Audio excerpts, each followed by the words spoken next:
C'est bon, hein? C'est bon? Oui, c'est bon.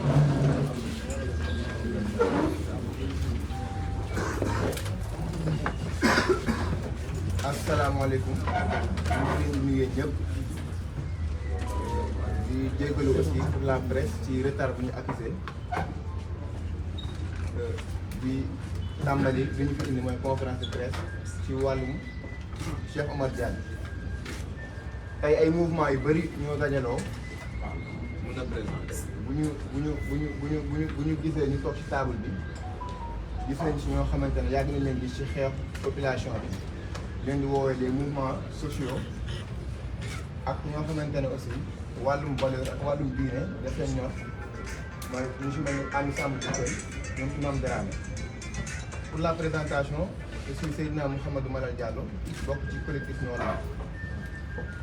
Conférence de presse bi nag lu ko sabab lu mooy gis nañu récemment dossier Cheikh Omar Diagne ak évolution bi parce que Cheikh Omar Diagne ñu ngi koy toppee bu doon daf ko def sax su dossier bi egg ci justice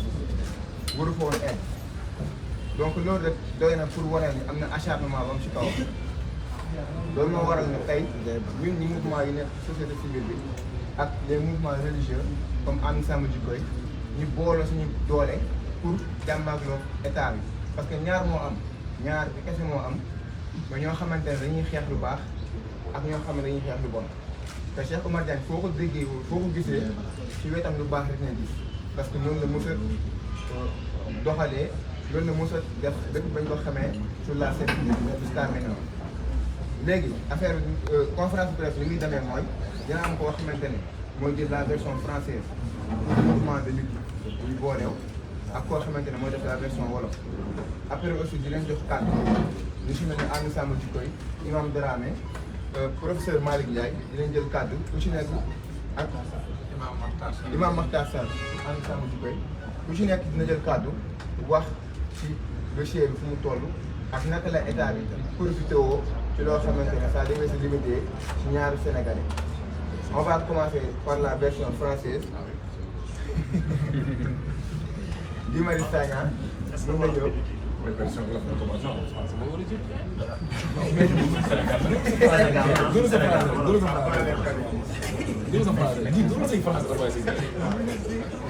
Allez.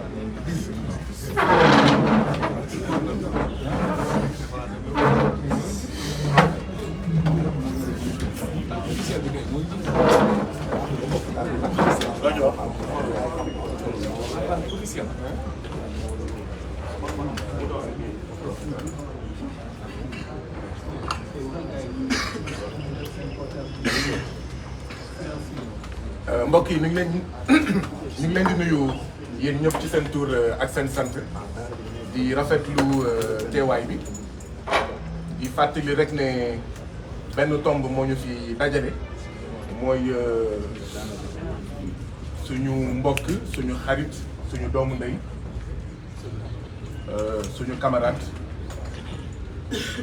suñu dëkkandoor Cheikh Omar Diagne donc tomb boobu rek lañ fi waxtaanee ku am leneen li ngay laaj mën nga ko waaye na nga xaar ba conférence de presse bi jàll. man nag malheureusement man la ñu sas ma wax ci nasaraan gars yi dañ ma complot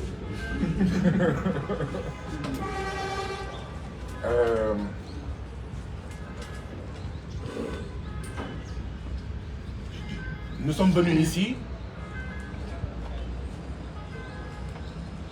pour discuter avec l'opinion publique nationale et internationale de l'affaire Cheikh Omar Diagne, du nom de notre frère, de notre digne compatriote, de notre camarade, Cheikh Omar Diagne. Mais nous ne sommes pas venus pour plaider une affaire. Nous sommes venus pour plaider une cause. Parce que ce qui est en cause, ce n'est pas ce qu'on cherche à nous faire croire, mais ce qui est en cause est beaucoup plus important. Il s'agit de la liberté d'expression. Il s'agit de la liberté de ton. Il s'agit des droits et libertés dans ce pays qui sont plus que menacés depuis 2012, depuis l'avènement du magistère du président Macky Sall. Cheikh Omar Diagne est la énième victime des atteintes liberticides, des atteintes démocraticides du président Macky Sall sur le peuple sénégalais. Apparemment, l'odeur du pétrole rend fou. L'odeur du gaz rend fou. L'odeur des ressources naturelles dans ce pays-là rend fou. Mais également, l'agenda LGBT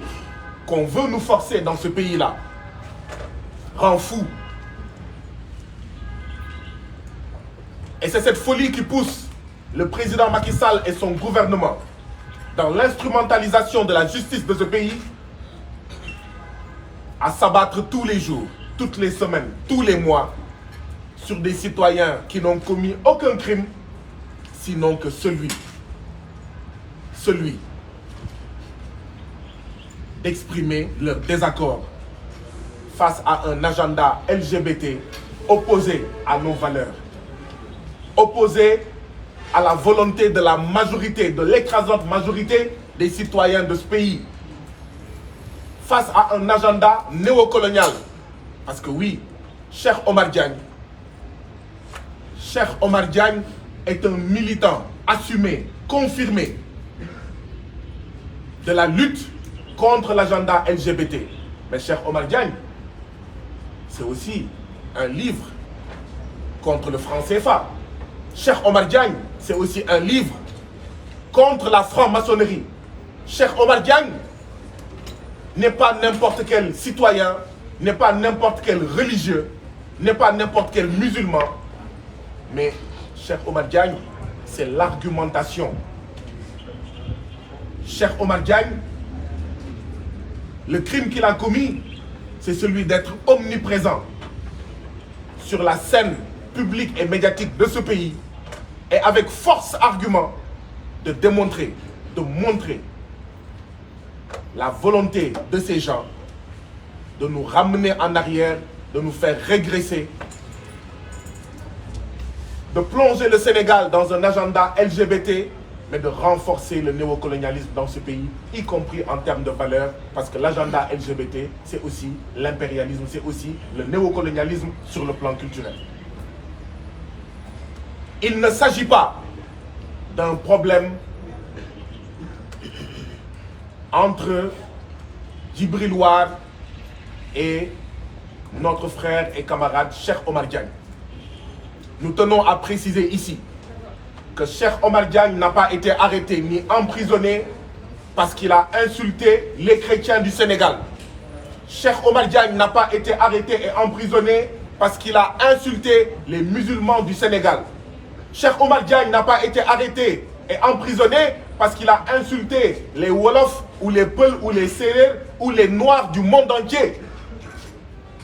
Cheikh Oumar Diagne, il faut le rappeler,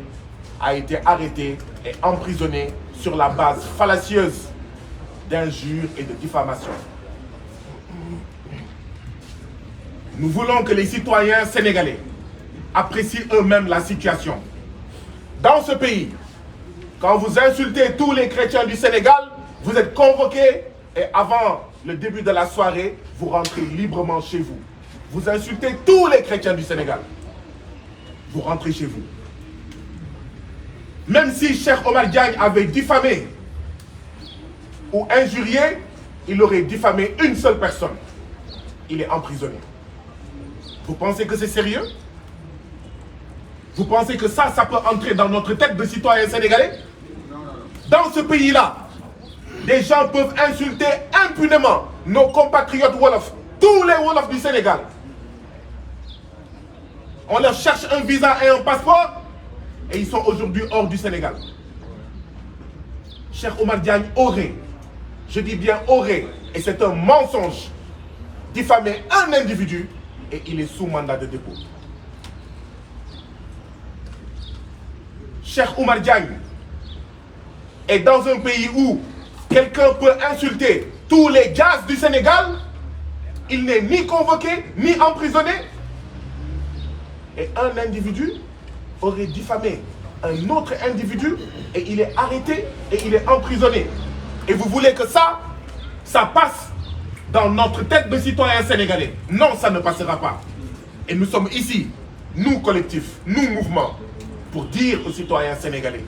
que sur la base de ces faits, Cheikh Oumar Diagne est un détenu politique. Cheikh Oumar Diagne est un détenu politique. C'est quoi un détenu politique? Cheikh Oumar Diagne a une vision politique opposée à la vision politique de ceux qui veulent faire la promotion de l'agenda LGBT.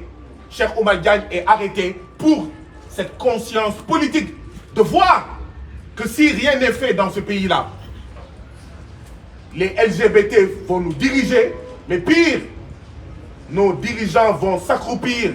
et se signer au nom de l'UNESCO pour interdire la polygamie dans ce pays-là. Voilà pourquoi Cheikh Oumar Diagne, défenseur intransigeant de sa foi, de sa religion musulmane, de son Dieu, mais également de tous les citoyens de ce pays. Parce que Cheikh Oumar Diagne, rappelons-le, ce n'est pas seulement la cause anti-LGBT. Cheikh Oumar Diagne est omniprésent dans la lutte de tous les citoyens sénégalais. Cheikh Oumar Diagne est un détenu politique. Le président Macky Sall, quelques jours avant l'arrestation de Cheikh Oumar Diagne, a dit de manière claire n'a reconduit Cheikh Oumar Diagne. Ce musulman, ce militant qui joue aux intellectuels. Et quelques heures et quelques jours plus tard, Cheikh Oumar Diagne a été arrêté, alors que, comme je vous l'ai dit, les insulteurs de tous les Noirs de la terre ne sont pas convoqués. Des insulteurs de tous les Wolofs du Sénégal ne sont pas convoqués. Des insulteurs de tous les chrétiens du Sénégal sont convoqués, mais rentrent chez eux. Mais c'est un deux poids, deux mesures, mais inacceptable pour nous. Et c'est ça que nous sommes venus dire ici. Pour dire que nous sommes fiers de notre frère Cheikh Oumar Diagne. Pour dire que notre camarade Cheikh Oumar Diagne a tout notre soutien. Pour dire à la famille de Cheikh Oumar Diagne est plus notre frère à nous qu'à vous, ses propres parents biologiques, et nous ne le laisserons pas tomber. Voilà pourquoi nous sommes venus ici, et il est tout simplement inacceptable que des gens se cachent derrière des prétextes fallacieux pour embastiller un citoyen sénégalais digne. Pour embastiller un citoyen sénégalais digne. Le député Djibril War, quand il est né, Ses parents l'ont dénommé Djibril War. Au nom de quoi il va voir sur les réseaux sociaux ou je ne sais quoi, on parle d'un Mbam War et il pense que c'est lui. C'est une honte. Ce que nous demandons, c'est que le président Macky Sall, qui est en train de menacer tous les membres de And Sam Djikoyi, je ne suis pas membre de And Sam Djikoyi, mais je suis solidaire des combats de And Sam Djikoyi. Le président Macky Sall est en train de menacer tous les membres de And Sam Djikoyi. Si ça passe, eh bien, que tous les membres de And Sam Djikoyi préparent leur matelas pour aller en prison. Ça, c'est un signe fort que le président Macky Sall est en train de poser. Il est en train de s'adresser aux membres de And Sam Djikoyi. Mais il est en train également de s'adresser à tous les résistants de ce pays, à tous les anti-impérialistes de ce pays. Parce que Cheikh Omar Diagne est un anti-impérialiste. Cheikh Omar Diagne est aussi connu pour sa lecture de la franc-maçonnerie et son opposition à la franc-maçonnerie. Et c'est tous ces gens-là qui sont menacés aujourd'hui dans ce pays-là. Mais Cheikh Omar Diagne également est connu pour avoir annoncé sa candidature aux prochaines élections législatives du 31 juillet 2022. Et il n'a fait aucun mystère que sa candidature serait une candidature anti-LGBT, une candidature anti-franc CFA, une candidature anti-impérialiste, une candidature anti-franc-maçon. C'est aussi cela que le président Macky Sall cherche à étouffer en embastillant notre cher camarade et frère Cheikh Omar Diagne. Je termine en disant que ce qui arrive à Cheikh Omar Diagne ne saurait être déconnecté d'une situation globale dans ce pays-là. Il y a quelques mois en arrière, le président Macky Sall et sa majorité ont voulu voter une loi contre le terrorisme. Mais on savait très bien que c'était une loi pour tomber sur ceux qui les terrorisent, eux. Gouvernement acquis à la cause LGBT. Ceux qui les terrorisent, eux. Gouvernement acquis à la cause de la France, du franc CFA et de la franc-maçonnerie. Je vous rappelle qu'il y a un an, lors des soulèvements dramatiques et tragiques qui ont conduit à la mort de 14 martyrs sénégalais, ils ont accusé les terroristes. Je vous rappelle que le 23 mars dernier, les Abdou Karim Gueye Khoumkhar,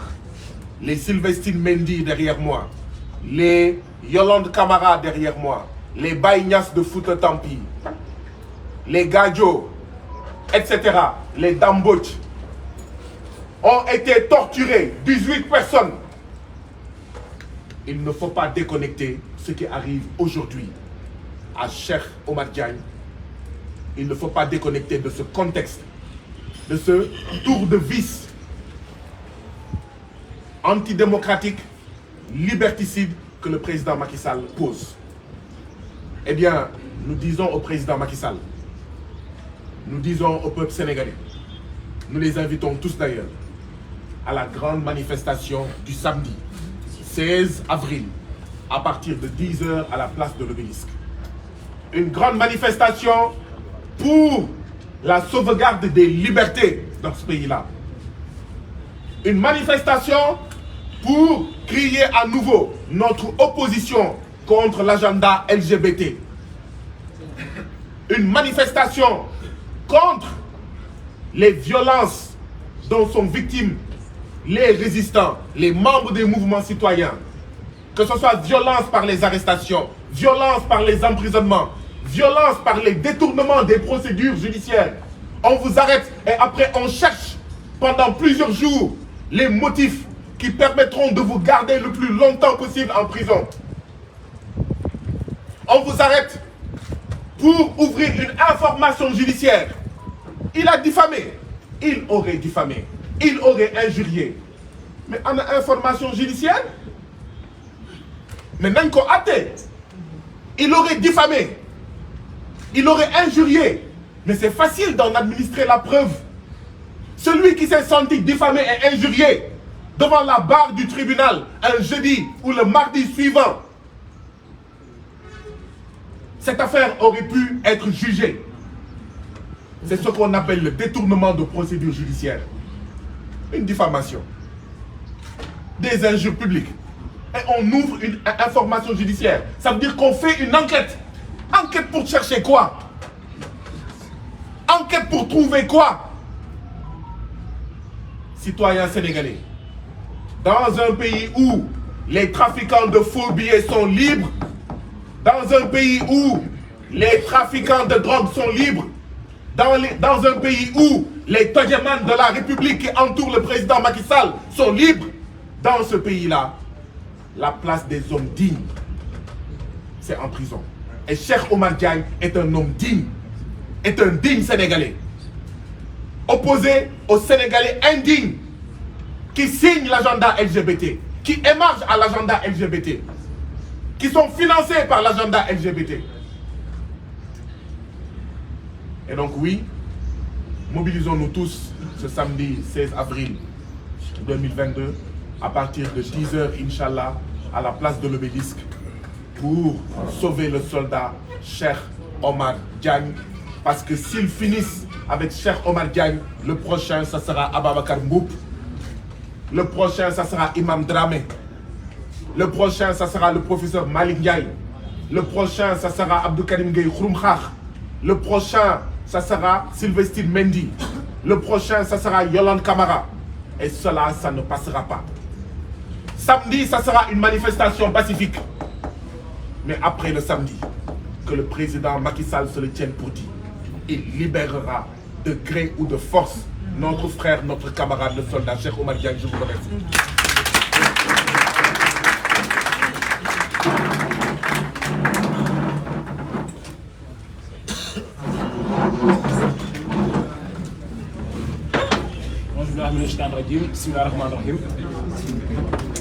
Alors ñu ngi leen di remercier ñëpp ci teewaay bi ñun moom suñu version wolof bi xam naa ni du guddi noonu parce que am na ay sotti jot am ay point de presse jot na am ci tribunal bi tout jour bi ñu defeere Cheikh Omar Diagne. Alors man dama bëggoon rek juste pour ñu dellusiwaat tuuti xel yi ci xaw a laal tuuti ci li Diomaye wax ci nasaraan balaa may ñëw ci li nga xamante ne moo waral lépp ci coow bi maanaam Sénégal en réalité bërki démb benn Ibrahima Diallo sax lañ ko wax da nga xam Chérif mais du Chérif Ibrahima Diallo dafa saaga olof yëpp mu jul fenn dara fekk ko si olof yëpp la saaga te loolu du gulet c'était pas la première fois Penda Ba saaga na fi olof yëpp mu jul fenn ñëpp gis nañ fi Bougazelli mu jul fenn man dugg naa si kaso bi ñu arrêté ma benn xale libanais bu am 13 ans xaw ma 15 ans jël oto yi papaam di ko dawal fël benn jigéen bu biir femme bi décédé ak doom ji yëpp xale bi fanaanul si kaso bi def fa 3 jours si kaso bi ñu libéré ko mu dem Saly la mujj woote téléphone ci kaso bi Saly bi ñu ñibbee Saly la dem di woote téléphone ni moom mi ngi ciy jàpp man dund naa loolu si kaso bi quoi lu mu dundul des fois dañuy wax nañu respecté leen institution yéen par force sukk leen ngeen respecté institution yoo xamante ne ni ay magistrats yu politique ñoo si nekk ay juges yu politique ay nit yoo xam ni respecté wuñu institution yi respecté wuñu seen bopp respecté wuñu seen diine respecté wuñu seen aada respecté wuñu Sénégalais yi Macky Sall teg ci loxoom te loolu lépp ci nguur Macky Sall la xew Cheikh Omar Diagne nag jëmmam si boppam li muy représenté moo bari mouvement bu nekk fii li ngay xeex Cheikh Omar Diagne da koy xeex te moom kese la du yorul mouvement il est seul bi mu apparaître ci xeex bi ba tey bi mu teewee ci xeex ba tey Cheikh Omar Diagne combat bu mu ciy wax nga naw ko ndax xam-xamam ak gëstoom ak diñ bi mu diñ te wanewul benn yoon ñàkk fay te liñ ci jublu ñoom du dara lu dul dañ ko bëgg a tuutil nee na dañ koy toroxal te xamuñu mënuñu ko toroxal dañ koy yëkkati defuñu lu dul yëkkati ko ndax li koy yëkkati mooy li tax ba ñun ñëpp moom mu mën a teewee suñu xeex ñun ñëpp te ñun on a besoin de man damay soxla ay nit pour sama xeex Diomaye da koy soxla ay mouvement la Cheikh Omar Diagne benn nit la te fi mu toog lay toog di xeex li muy xeex te ñoom mi ngi leen di déranger bañ ne bàyyi force dañ ko war a arrêté franc-maçonnerie liñ ci xam buñ ko waxee 70% aux Sénégalais yi gën ci informé Cheikh Omar Diagne moo ñu ko xamal homosexualité liñ ci xam ñun professeur Cheikh Omar Diagne mu ñu ci gën a yee mu ñu ko gën a xamal malgré ñi nekk ànd sàmm jikko di ko xeex di xeex loolu yëpp Cheikh Omar Diagne mu ci gën a ibbi suñu xel Cheikh Omar Diagne nag du n'importe qui moo gën Macky Sall foofu ndax dafa digne dafa gëm boppam parce que dafa respecté diineem parce que du franc-maçon wala mu ginnaaw yàlla te dafa am sañ-sañ ñu taxaw jël ay engagement ci li mu gëm kon nañ delloowaat ku nekk li nga moom na ku nekk jox ku nekk cëram ci réew boobu la ñun loolu la ñuy réclamer ñu leen lu dul loolu léegi nag bu ñu ñëwee ci dossier Djibril War c'est très simple waxoon naa ko ma waxaat ko Cheikh Omar Diagne dafa ne benn mbaam bu sant Waar loolu la wax man dama ne Djibril War mbaam la parce que yàlla moo ko wax mu ne su ma radana sala safilin mu ne doomu aadama dina wàcc boppam ba gën a tuuti mala te loolu ci ngóor jigéen rek la feeñ te képp kuy ànd ak góor jigéen di leen défendre yaa góor jigéen yee yem qu'on se dise la vérité quoi ñu bañ fi nekk di nëbbante léegi nag bu dee dafa diffamé bu ñu ko yóbbu institution wala enquête institution lañ ko yóbbu deuxième cabinet ne dañuy seet lan la Cheikh Omar Diagne diffamé xam nga lan la ñuy seet li mu diffamé wala kii mu diffamé wala lan lañ ko war a téye ci kaso bi te mu loolu mu nekk flagrant délit mu war a taxaw ci kanam baan ma ne justice sénégalaise bi ma ne ñi ngi may gàcceel parce que jàng droit dafa metti nañ diñ Macky Sall jeexal na ànd na ak seen ngor dugal ay nit yu tuuti mun leen jàng bay bëgg a dee benn waay jóge fee mën a dajale ñett nit ci koñ bi rek nekk seen patron ndax politique si gi leen ngeen dénk seen bopp nga xam yéen a mën a sauver yéen da ngeen di demeurer institution ngeen yor Sénégal tuuti na ci kanamu adduna bi Sénégal tuuti na ci kanamu ñëpp ndax di ngeen di toroxale ak di utiliser justice Macky Sall piétiner seen kaw di leen fowe di leen defloo sale boulot ay magistrat taxaw di tontu ay opposant di buuxante di def yu kenn xamul di nekk ci télé ak rajo yi di dàgg santé di politique dafa ñaaw léegi nag kàddu bi ñuy wax mooy samedi incha allahu rabbi dañuy def manifestation boo xamante ni ñu ngi koy defee place de l'Obélisque place de la nation ñuy woo Sénégal yëpp ñu ñëw Cheikh Omar Diagne je suis mouride je suis Tidiane je suis khadr je suis chrétien je suis musulman mais je défends Cheikh Omar Diagne foofu affaire foofu mu nekk foofu la nekk l'état du Sénégal day profiter saa su ne di jaxase xelu nit yi pour indi ay di jaxase di tas suñu ànd bi te suñu booloo mooy nekk problème loolu tax ànd sàmm jikko yi sonal ko jaaxal ko ndax ñëpp ci booloo nekk benn ànd sàmm jikko yi nag ñëpp ci nekk ñëpp ko bokk ñi toog fi yëpp journalistes yi ak ñun ñëpp ànd sàmm jikko yi lañ bokk que bu kenn taxaw jox bokk ma ànd sàmm jikko yi ndax jikko yu baax ñun ñëpp la nekk te ñun ñëpp ko bëgg te kenn gënul kenn dañuy defar rek pour baax donc kon dama ni nañ xam ne manifestation bi ànd sàmm jikko yi moo ko woote FRAPP moo ko woote ñu tuddee valeur moo ko woote ñun ñëpp ñu ànd taxaw place de l'Obélisque incha allahu rabbi pour la libération de Cheikh Omar Diagne samedi 11h la ba 16h ñu ngi fa incha allahu rabbi pour Macky Sall libérer Cheikh Omar Diagne su ko libéré wulee nag suñ ko waxee mu war koo gëm man moom suñ ko waxee mu war koo gëm moom xam nañu ñun moom duñ ko lebal ñun bokku ñoog ñi nga xam ni dañuy sol costume ragal kaso bi ragal di bañ a kañay laal leen ak yooyu ñun yooyu amul problème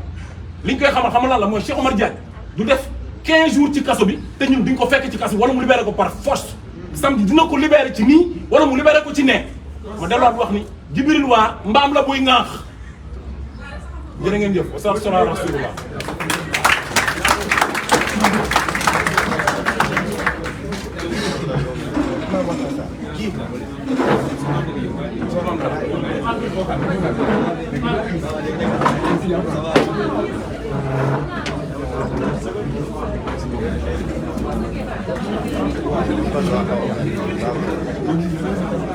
Grand naka wo? Nice. Yaa ngi ci jàmm?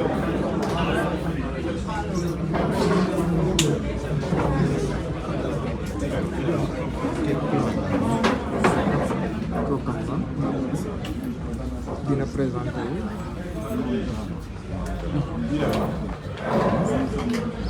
أعوذ بالله السميع العليم من الشيطان الرجيم بسم الله الرحمن الرحيم الحمد لله القائل في محكم تنزيله يا أيها الذين آمنوا كونوا قوامين بالقسط شهداء لله ولو على أنفسكم أو الوالدين والأقربين إن يكن غنيا أو فقيرا فالله أولى بهما. loolu mooy lan ô les croyants observez strictement la justice, soyez des témoins véridiques comme Allah l'ordonne, fût-ce contre vous-même, contre vos pères et vos mères et proches parents, qu'il s'agisse de riches ou de besogneux,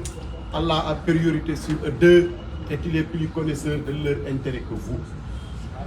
mbokk yi aaya bii ma jàng képp ku miin waxtaanu sama sëriñ sama référence Cheikh El Hadji Abdou Aziz Dabakh nga xam ne ñu ngi koy jooy ba léegi noppeeguñu moom la daan wax fii ci zawiya bii nga xam ni bàyyi Cheikh Omar Diagne dafa bokkoon ci ñu ko doon taxawu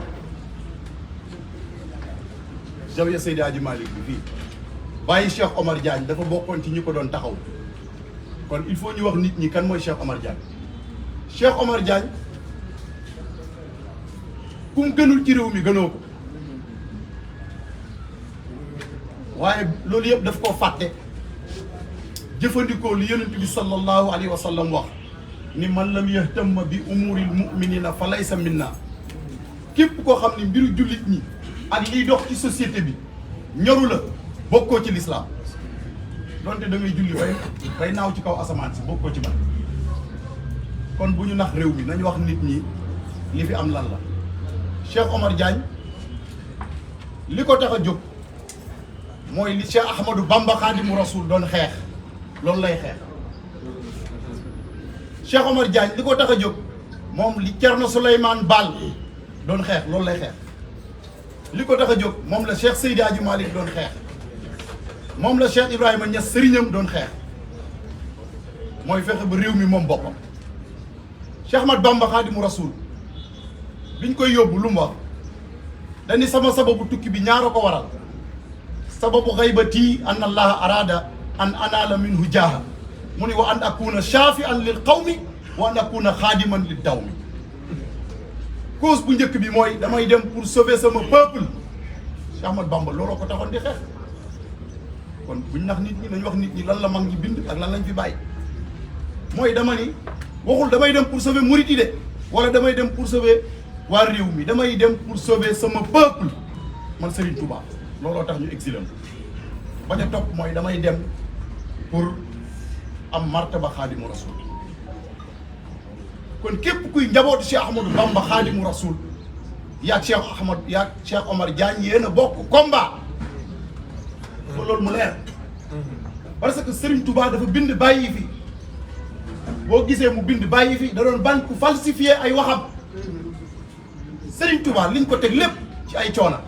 bi mu wàccee fii lu mu njëkk a wax afawtu anil a'da'i turran jéggal naa sama bépp noonu kon képp kuy njabootu Serigne Touba te muy dëgg ci yow li nga war a njëkk di def mooy am tolérance ci sa mbokk jullit surtout koo xam ne nangu nga ni jullit la nangu nga ni yéen a bokk penku bi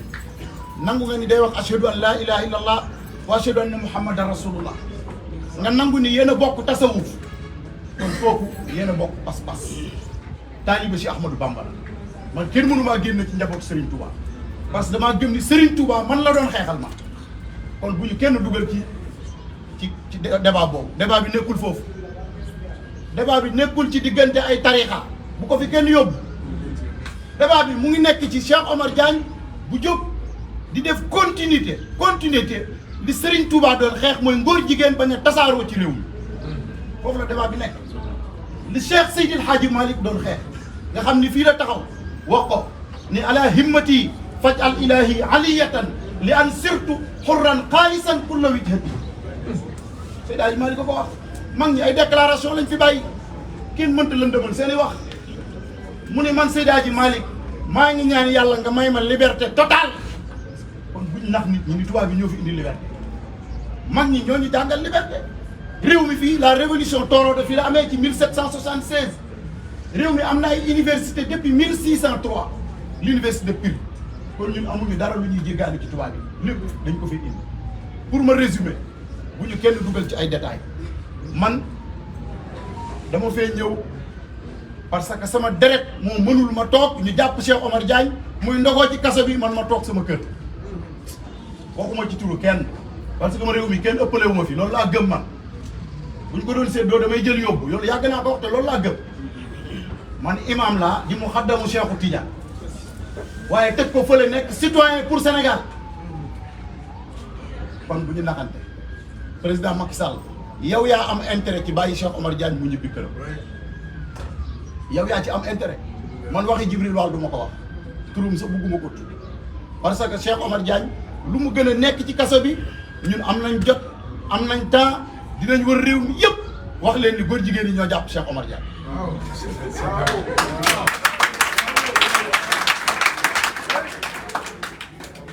réew mi ñun ñoo ko bokk réew mi ñun ñoo ko bokk ñun encore une fois du ñu def lu ñu loi mayul waaye lépp lu ñu loi may dinañ ko def te kenn mënuñu koo tere def parce que réew mi kenn ëppale wuñu fi loolu lañ gëm kon encore une fois man bi coow la jógee rek boo gisee dama def déclaration ñaan le président de la république ni ko arrestation bi baaxul bàyyi leen ko mu ñibbi këram parce que bu dee coowal góor jigéen li ngeen doon bañ ko coow réew mi yëpp a ngi koy coow tey te dañuy continuer di ko coow ba koroog assemblée nationale du ngeen am fukki député parce que ñun suñu kàddu fi mën a àgg amul benn nit wala politicien bu fa kàddoo mën a àgg ñoo nekk ci jàkka yi ñoo nekk ci rajo yi nekk ci télé yi te xam nañ ni ñuy xeexee kon bàyyi leen Cheikh Omar Diagne mu ñibbi këram di wax nag mboolem xalifa généraux yi laay wax parce que man ñi fi ne ñëpp samay baay la bu dee sëñ Mountakha sama baay la ndax seqoon naag sama baay lu tax ma ne sama baay la bu dee Serigne Babacar Sy Mansour moo ma yar ma yaroo ci xaddara Cheikh Seydi Hadji Malick wolof nee na gumba bu la nee kaan sànnante daal dëgg ciw xeer ñun boo gisee ñuy wax ba pare toog di naan café dañoo xam ne réew mi kenn ëppale wuñu fi loolu lañ gëm moo tax xeex bu ñuy dugg dañ ciy dugg duñ ci dugg ak demi mesure man bi Macky Sall woo na ma man toog nañ te ba may dem tàgguwuma kenn te la ma wax ak moom dégg na ko xam ne réew mi rek moo tax may wax yaa ngi dégg kon président Macky Sall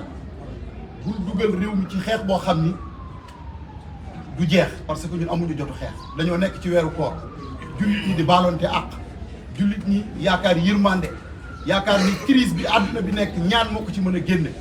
nit ñi nag mënuñu nekk ci loolu chrétiens yi nekk ci seen koor jullit ñi nekk seen koor ñu jàpp ab jullit boo xam ne deful dara nekk mu xaddamu Cheikhu Tidiane lii mooy dëgg di taalibe Cheikh Ibrahima Niass kenn ëppalewu ko ci réew mi ñu bëgg koo tuumaal ci ay caaxaan teg ko ci kaso bi loolu laa wax ni képp kuy gor doo ci ànd waaw kon bu kenn gëm naan ay tarixa ñun ñëpp ñoo tarixa benn tarixa moo fi ne mooy bi fi yonent bi indi moom la Serigne Touba doon leeral moom la El Hadj Malick doon leeral moom la Cheikh Ibrahima Niass doon leeral moom la Cheikh Omar Diagne di leeral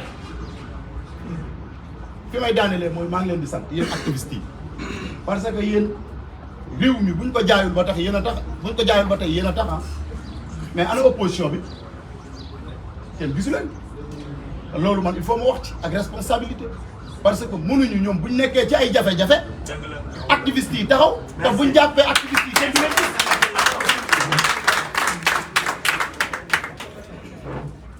loolu message la bu may lancé opposition bi ñun ñi ñëpp kuñ fi laal ci opposition bi da ngay jóg mu jaral la lu ne niki noonu buñ ko tegoon Macky Sall tamit ñu jóg parce que ñun xeexuñu pour ay nit ñun dañuy xeex ab cause mooy injustice boo xam ne yonent bi moo ñu sant pour ñu xeex ko ak fu mu mën a féete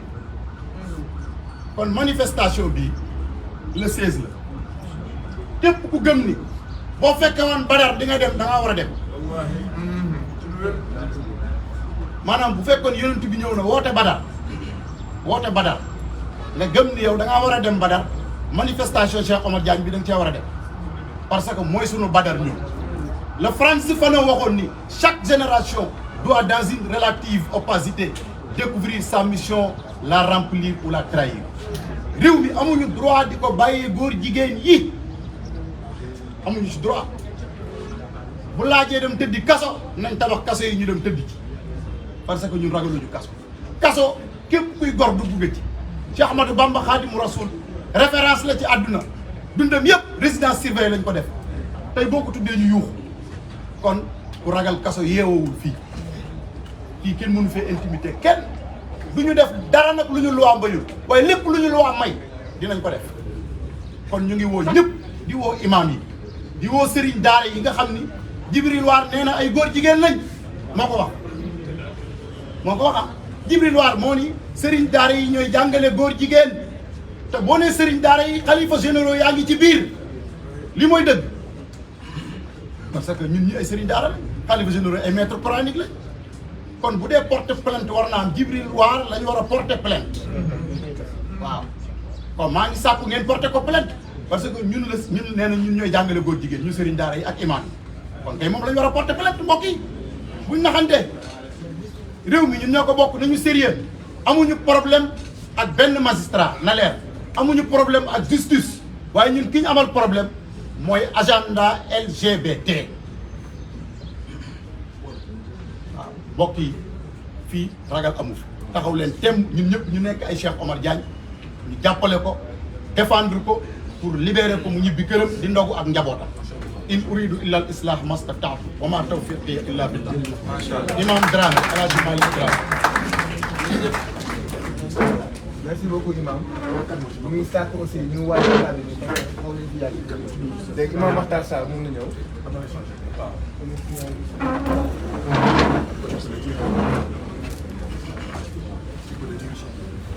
Bassirou Diomaye Faye aussi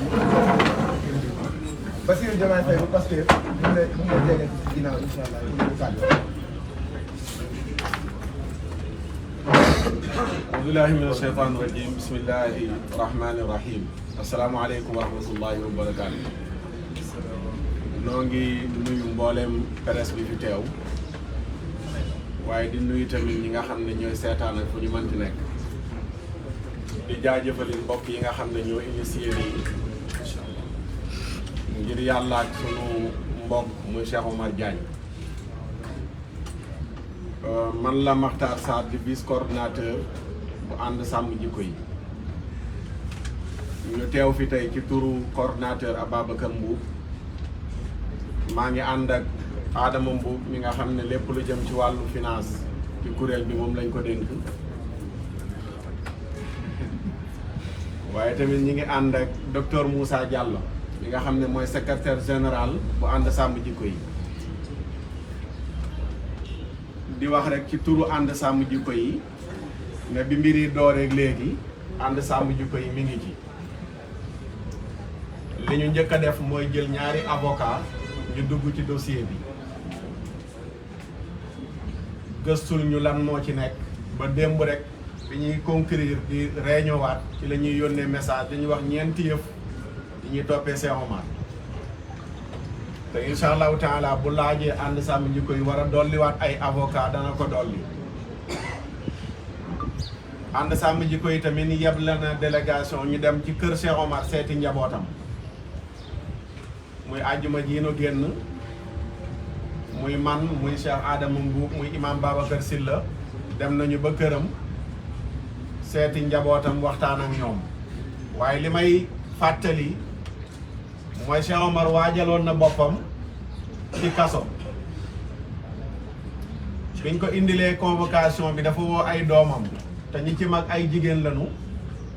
ne leen indil nañ ma convocation danaa wuy ji mën naa am sax ñu tëj ma kaso waaye buñ ma tëjee bu leen jaaxle ndax seen papa dafay gën a am temps pour mën a continuer di bind ay livre am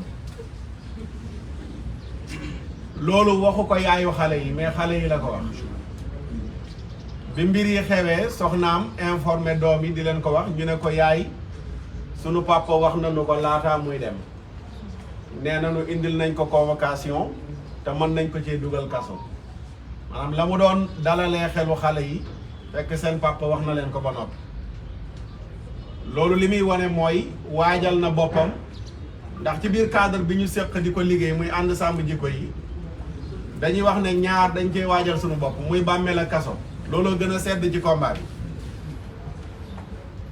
jamono yi ñuy taxawal collectif non à la franc-maçonnerie et à l'homosexualité te Cheikh Omar bokk ci membre fondateur yi journalu àdduna bi yëpp di bind ci collectif bi nga xam ne ànd sàmm jikko yi moo jiitu collectif boobu noonu leen ba noppi bokkaat ci collectif bi wax nañ ne mooy benn collectif bu nu gis buy xeex mbirum franc-maçonnerie ci àdduna bi Sénégal la am te Cheikh Omar Diagne ci ñi initié collectif boobu noonu leen la bokk kon ñu xam ni ku dem ba nga xam ne jël nga décision ngir ne da ngay xeex franc-maçonnerie nga xam ne ñu bari buñ déggee tur wi tiit kooku defe naa ragalul kaso ragalul leneen lu topp ci ginnaaw kaso bi loolu amee yi tamit ànd sàmm jikko yi ci ni mu bindoo dafa yaatu ndax dajale na lu ma téeméeri kuréel yu teg coordonnateur la am nekkul kuréel bu nosewu ba am ay règlement ki tëralin ne dañuy tëb rek def lu mel nii mais dañuy coordonné boobu ba léegi coordonnateur biñ ko jàppeeg léegi ñi ngi nekk ci ay diisoo ak i gisee ak i jokkoo ki kilifa ndax ànd sàmm jikko yi bu demee ba mboolem xalif généraux yi ci Sénégal ñu am seen signature ci ne dañoo bëgg ñu criminaliser ngóor jigéen am na loo xam ne balaa nga caa àddu wala nga cay fës lu mu néew néew ñenn nag ca ñooña da nga ca déggoog ñoom waxtaan ca ñoom gannaaw bi ñu dajalee xalaat yi ci biir ànd sàmm jikko yi am na ci xalaat yu jioloo waaye mujj naa am ak dëppoo ci ñi ëpp ci ne dañuy soutenir Cheikh Omar Diagne ba ci altine démb ji la ñu dajaloo ci siège ba joxe information yi ñu tënk ci ne défendre ñaari nit yu am problème du ànd sàmm jikko yi ci ñaari nit ñu am problème lañ gis ne ñoom la ñuy dugg du Cheikh Omar Diagne ak Djibril War mais ñaari kuréel ñoo am problème mooy kuréel bi xeex góor jigéen yi ak kuréel bi dooleel góor jigéen yi ñu ne kon ànd sàmm jikko yi en tant que philosophie bi muy doxee di xeex ngóor jigéen du ñu seetaan ñu jël benn loi boo xam ne nii mboolem sénégalais yi ñoo dëppoo ci ne dañoo bëgg ñu voté ko pour ñu criminaliser ngóor jigéen xalif général yëpp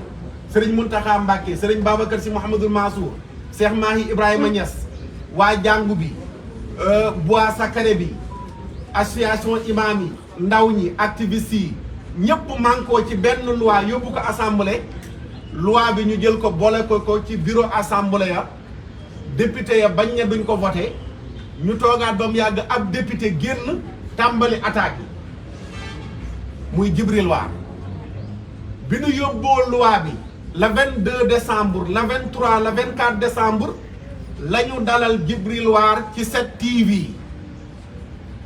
keroog la yëkkati kàddu yu ñaaw jëme ko ci mboolem ànd sàmm jikko yi dem na bay wax ne am na terroriste yi nekk ci seen biir jëlal terroriste nga tollale ko baat yi ñuy wax ne moom la ko Cheikh Omar wax ban moo ci gën a woyof dem na ba nuy jiiñ ne am na aw nit ñu nekk ci sunu ginnaaw di ay lobby yu nuy financé ba dikkal ba tollale ànd sàmm jikko yi ak dikkub imam dikkoo ci Sénégal ba ne am na ñu mu giseel imam dikko kan la giseel ci ànd sàmm jikko yi lii Djibril War moo ko fi waxoon lu jiitu loolu mois de juillet 2021 assemblée nationale la taxaw attaqué fa ànd sàmm jikko yi di défendre drapeau LGBT yi ba wax na ne drapeau bi luñ ciy sikkal ndax arc-en-ciel la drapeau boo xam ne ci asamaan xaw ma lan moo ci nekk ne problème kii nga xam ne moom moo njëkk a jël dogalu attaqué benn kuréel Cheikh Omar Diagne dafa riposté contre attaque la def jëm ci moom loolu baax na ñu fàttali ko te démb ànd sàmm jikko yi fàttali na ko wane ne kon kii nga xam ne moo am problème ak Cheikh Omar lu ko Cheikh Omar man di wax nañu delloo si moom la mu waxoon kuréel bi Cheikh Omar bokk muy ànd sàmm jikko yi looloo waral ñu ne du ñu toog di seetaan ñi jug ne dañuy xeex ngir ñu criminaliser ngóor jigéen ña jug taxaw ne góor jigéen yi kenn du leen def dara ñu bëgg ñu jël góor jigéen yi yóbbu leen ci kaso bi yóbbootuñ góor jigéen yi ci kaso bi mais ñuy yóbbu ñiy xeex góor jigéen yi ci kaso bi ànd sàmm jikko yi nee na du ko nangu tey te du ko nangu ëllëg looloo waral ñu ne lépp lu mu laaj danañu ko def kon nañu xam ne bis ni ki tey ànd sàmm jikko yi ànd naag mbokk yi ne Cheikh Omar Diagne fële mu tëdd Djibril War moo fa waroon a tëdd ñun ñoo amul yaatu ak tolérance ak ubbeeku attaques yi bàyyeekoo fu nekk depuis ñu dugal loi bi ba léegi nu nekk ñu koy attaqué nday joor càmmooñ yebal nañ nit ku nekk ci plateau yi ci wéttaliku ñuy attaqué sàmm jikko yi ñu toog rek di seetaan léegi ñun bu ñu defoon contre attaque comme li Djibril War def porté ko plainte kon tey moom muy tëdd ci kaso bi bu fekkee réew mi am na yoon waaye ki ñu waroon a yóbbu kaso nga xam ne nii ñiy xeex góor jigéen ñi ñoo ko waroon a porté plainte ndax accusé na leen ay terroriste te ana ban terroriste la mën a prouver bu nekk ci ànd sàmm jikko yi amul kon ñun buñ ko porté woon plainte moom mooy tëdd place su Cheikh Omar te nag ba léegi dàqul dégg naa mbokk yi di ko wax ça dépend après lan mooy doon continuité li nga xam ne moom mooy combat bi léegi kooku ñu waroon a porté plainte porté wuñ ko plainte mu accusé nu lu ko neex wax ñu lu ko neex léegi kenn ku bokk ci biir kuréel boobu noonu la jug ne daf koy néewal doole daf koy porté plainte am ñu ko ci jàppale loolu la ñu wax ne duñu ko seetaan beneen bi tamit wane nañu ne Cheikh Omar Diagne mi ñuy défendre Cheikh Omar Diagne mi nu àndal mooy Cheikh Omar Diagne mi nga xam ne li mu àndeek sàmm jikko yi moom la ñu bokk ci ànd sàmm jikko yëpp àndeek sàmm jikko yi. sàmm jikko yi kuréel la boo xam ne ku nekk am nga say ngëm-ngëm am nga say combat am nga ci yoo nekk mais ñun ñëpp ci lan lañ bokk dëppoo mooy dañuy xeex franc-maçonnerie dañuy xeex ngóor jigéen dañuy xeex yu bon yu ni mel yooyu nga xam ne moom la ñu dëppoo képp koo xam ne nii bëgg nga cee ànd ak ñun kaay nga ànd ak ñun ñu bokk xeex ko bu nu paree ku nekk dellu ca la nga nekkoon dellu ca la nga gëm Cheikh Omar ci loolu la àndee nag ànd sàmm jikko yi donte déclaré na génn na ci ànd sàmm jikko yi en tant que Cheikh Omar Diagne waaye philosophie Cheikh Omar Diagne ci xeex ngóor jigéen ba léegi mi ngi ko bokk ak ànd sàmm jikko yi looloo waral bi ñu nekk Cheikh Omar Diagne génn na ci ànd sàmm jikko yi ànd sàmm jikko yi daf koy seetaan déedéet bu Cheikh Omar Diagne génnoon ci ànd sàmm jikko yi nekk ci leneen lu bokkul ak li ànd sàmm jikko yi di xeex ànd sàmm jikko yi dañuy toog di ko seetaan waaye Cheikh Omar Diagne ci lan lañ ko wooyee ci lan lañ ko porté plainte mooy lii nga xam ne moom la ànd sàmm jikko yi di xeex kan moo ko porté plainte nekkul benn citoyen ordinaire boo xam ne dafa am ak moom problème ca mbedd ma muy ñaari citoyen mais koo xam ne nee na kenn du fi criminaliser ngóor jigéen kenn du fi xeex góor jigéen dañoo war a bàyyi góor jigéen yi ñu am jàmm kooku moo porté plainte ku ne góor jigéen ñi waruñoo am jàmm lii nag mbokk yi moo tax ànd sàmm jikko yi ne combat bi combaam la mi ngi ko ànd ak collectif bi incha allahu taala luñ ci nekk ñu ngi ci nekk ak ñoom bu soobee yàlla di leen sant di leen gërëm wasalaam.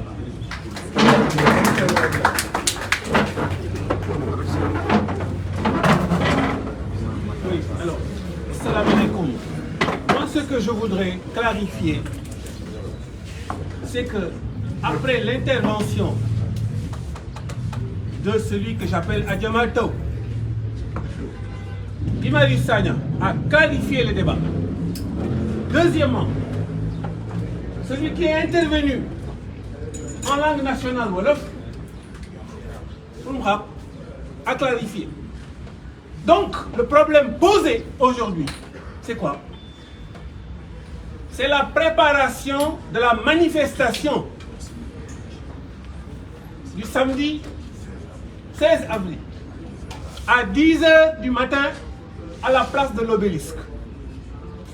Loolu na ko ñëpp xam. Il faut que les journalistes, il faut que tous les partis politiques, qu'ils soient de l'opposition ou du pouvoir, il ne faut pas avoir peur. Les centrales syndicales, Madame Bassog, yaa ngi may dégg, Modi Guiro, tout le monde, toutes les centrales syndicales. Et il faut que les jeunes, ceux des banlieues, partout, les gens dont on a volé les terres, n'est-ce pas? ñuy wax les retraités ñu sonn ci dëkk bi qui n'ont plus combien coûte le poisson aujourd'hui.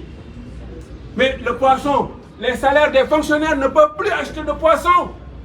n'est-ce pas? Donc il y a un lien. Aujourd'hui donc, le mot d'ordre est clair. Tout le peuple est convié au samedi matin. Donc prenons nos responsabilités dans les universités, partout, dans les écoles, les mareyeurs, les pêcheurs, etc. Tout le monde doit se mobiliser. Et ça, c'est l'appel du comité d'initiative des intellectuels du Sénégal, en accord total avec Guy Marius Sagna et Xrum Xax, mais aussi en accord avec celui dont nous exigeons la libération immédiatement. Sinon, nous allons appliquer la formule que nous avions oubliée lorsqu'ils ont amené qui? Khalifa Sall. Oui, ce que nous avons proposé tous à l'Obélisque, c'est que s'ils ne libèrent pas Khalifa Sall, il faut une manif pour aller le chercher. Donc pour l'instant, je ne dis pas nous allons aller chercher Cheikh Omar, mais attention, aujourd'hui, le peuple est dans une situation telle que le lien est clair. Guy Marius l'a clarifié, pour moi la même chose. Les gens qui ne veulent plus du Sénégal indépendant, ces gens-là appliquent un agenda. Alors, le débat aujourd'hui, ce n'est pas l'agenda, c'est le 3. Donc, tout le monde doit préparer la rencontre du samedi 16. Merci beaucoup.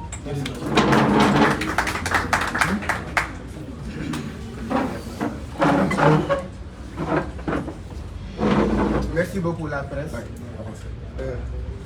Des questions à vous.